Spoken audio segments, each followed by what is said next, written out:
How to write an overview.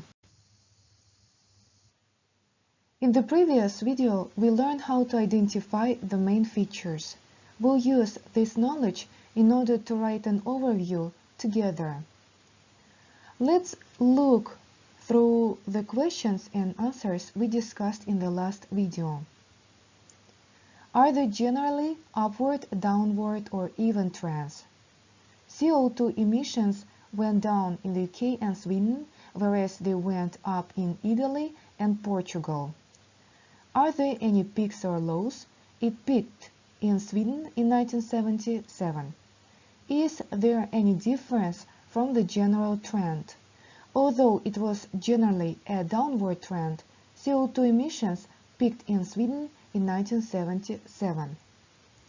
Now we'll use these answers to write an overview paragraph. It's important that you don't use numbers and figures in the overview.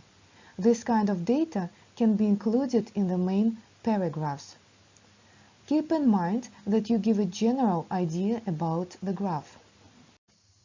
Overall, what stands out from the graph is that there were significant downward trends in the amount of CO2 emissions in the UK and Sweden per capita, whereas carbon dioxide emissions in Italy and Portugal increased considerably.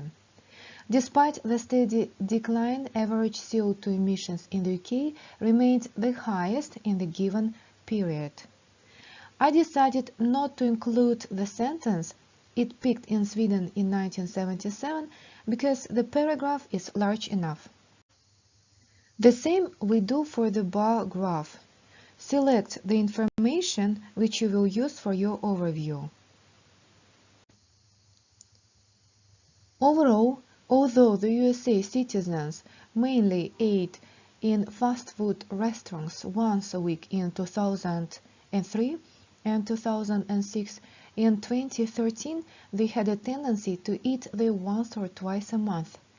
The smallest percentage of people ate in such places every day, or they never had meals there. While you are analyzing the graph, you might have too much data. Save this data for the main paragraphs. In general, tobacco had the highest consumption, while leisure and education had the lowest spending. Turkey spent the most on almost each given category.